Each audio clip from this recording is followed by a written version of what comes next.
what happens in Vegas usually goes on the internet. The night show starts right now.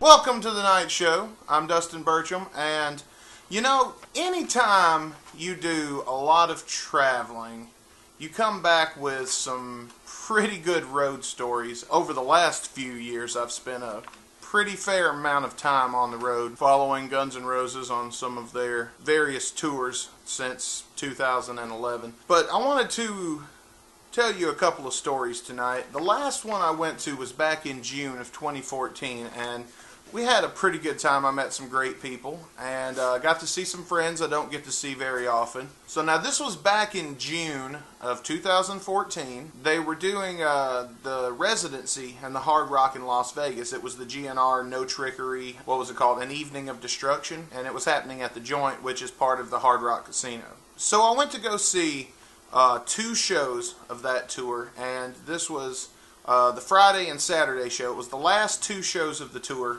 I believe it was Friday and Saturday that they were going on. So I flew into Vegas that Thursday night, and I met my friend Alex, and he was already there. He'd been to several of the shows already. I was flying alone, and I don't like to travel alone anyway, and since he and I, we've met before, and we're pretty good friends, I thought it would be a good idea. You know, he was waiting on me at the Hard Rock, so it'd be cool to meet up with him. So when my plane landed, I went to the casino, the Hard Rock, and met up with Alex. Now, I was staying over at the Red Roof Inn, which is across the street from the Hard Rock, just because it was a pretty good bit cheaper to get a room there than it was to stay in the Hard Rock Hotel. So Alex and I, we had a few drinks, and then we headed back over to my hotel where I could drop off my luggage. Now, on our way out of the casino, we ended up bumping into Ron Jeremy. And now this is a great story to tell on its own. I went up to him, and first off, he was really cool. He was really nice, and I said to him, I was like, "Oh my God, it's Ron Jeremy," and I said, "Oh, hey man, can I get a photo with you?" And he was like, "Sure thing, buddy." You know, he kind of patted me on the shoulder, and you know, we took the photo. He was really cool, and I was like, "Can I get an autograph, man?" And he was like, "Sure." And he signed me an autograph, and I was like, "Well, thanks, Ron. That was really cool of you." He was like, "Don't mention it, man." And then he kind of patted me on the back, messed up my hair a little bit, and then he left, and the whole time he never took his hands out of his pockets. Okay, of course I'm bullshitting. That's not how that went down. Actually, really the way it went down, we approached him. We was like, "Hey man, can I get a photo?" He was like, "Sure." He talked to us a little bit. He was really nice. He was really cool. And then we went our separate ways. So we left the casino, went to my hotel, dropped off my luggage, and then we came back to meet up with some more friends and have a few drinks. Now my friend Josie was there, and she had went to DJ Ashba was having a party that night in the casino, and she went to that. And it wasn't long after she showed up to the bar that DJ himself showed up to the bar.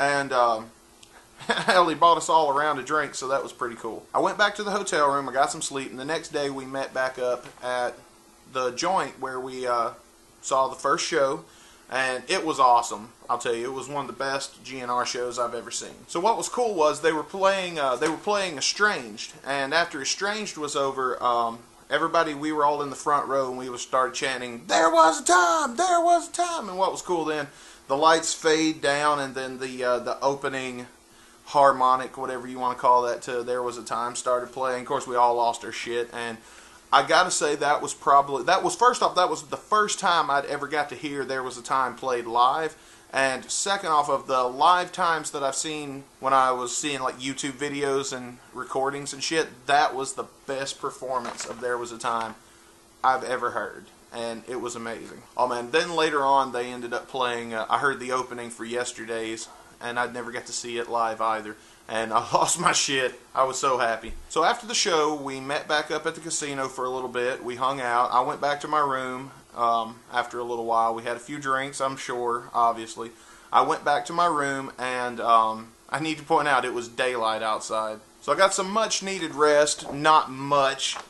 rest, I'm sure, but whatever. However much I got to sleep, I definitely needed to sleep. And the next day, we all met back up at the joint for the second show, which was just as amazing as the one before. That was the highlight of the story. Now, here's where everything got shitty. Whenever I left the casino, after the next day, whenever I left and went back to the airport, I had a layover in LA. I have to keep in mind, I haven't been sleeping like I should be. I was sitting in the terminal in LA, and I saw our plane pull in. I was like, thank God they're about to board. Now, here's the part where it was just like that. I opened my eyes and the plane was gone. Now, what happened was I'd passed out, and the motherfucker, I was sitting, I also need to point out, I was sitting right in front of the fucking desk where the motherfucker was calling people's names and shit. The motherfucker didn't take the time to bother to fucking wake me up. So he's like, well, I called your fucking name like 14 times. I was like, well, why the fuck did you not think that the one guy sitting here in the terminal was fucking the guy you were looking for?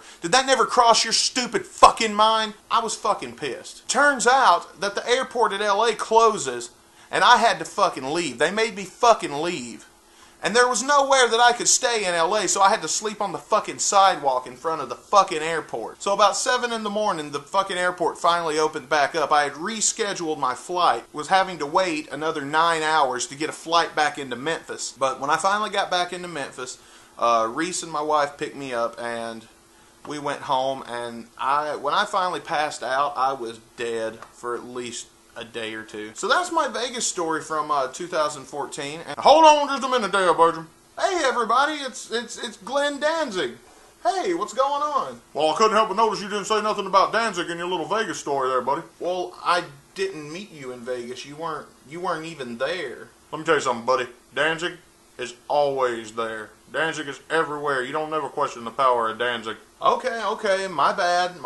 But what brings you to the show today? Well, first off, I wanted to tell everybody about my upcoming album.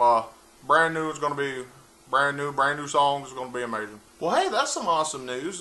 Danzig, you're putting out a new album. That's pretty cool. Oh, you bet it is. Danzig always putting out new music. And I'll tell you something else. I'd like to take this opportunity to tell everybody that I wanted to give you a little sample of one of Danzig's new songs and let the whole world hear it for the first time right here, baby.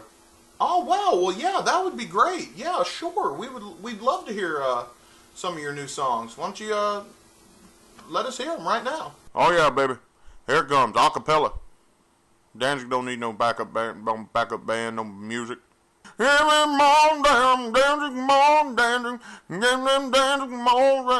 on a minute, Glenn.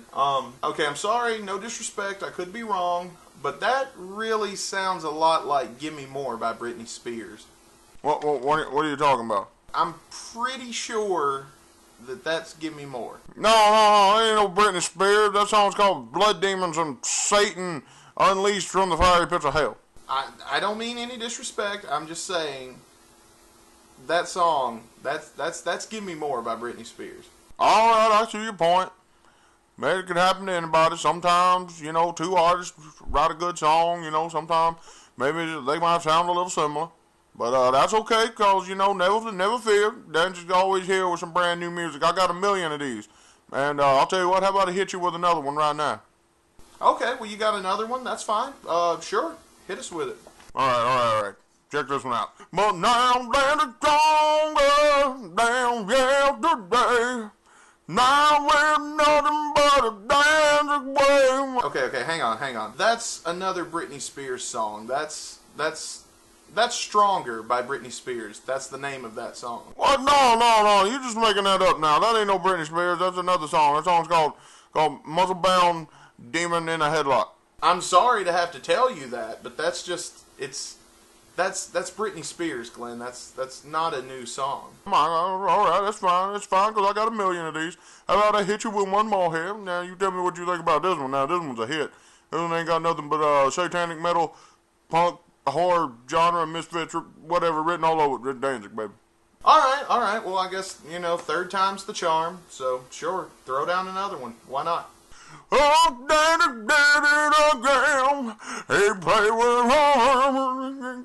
Got all in the game. Okay, Glenn, that's also Britney Spears. All of your songs have been Britney Spears. No, damn it, that ain't no Britney Spears. That's Danzig's song. I'm not trying to piss you off. I'm not trying to be an asshole or disrespectful or anything. I'm just saying all of those songs that you just sang were Britney Spears. Alright, I see what's going on here. Obviously, Danzig's artistic vision isn't appreciated here, Bertram. And that's fine, because you know what? I don't need to be insulted like that. You know what Danzig's going to do? I'm going to go back and I'm going to get some of my favorite hits again. And don't you worry, I'll be back. And I'm going to bring you some more songs this time. You better believe it. It's rock and roll. It's Danzig.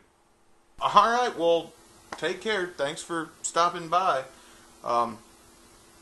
Glenn Danzig, everybody. So what interesting stories do you have that you'd like to share? Let me know in the comment section below, or you could also leave a video response and put a link down there. Thanks for liking and sharing this video. Don't forget to subscribe, because we'll be back tomorrow night with an all-new episode. Until then, I'm Dustin Burcham. Good night, everybody.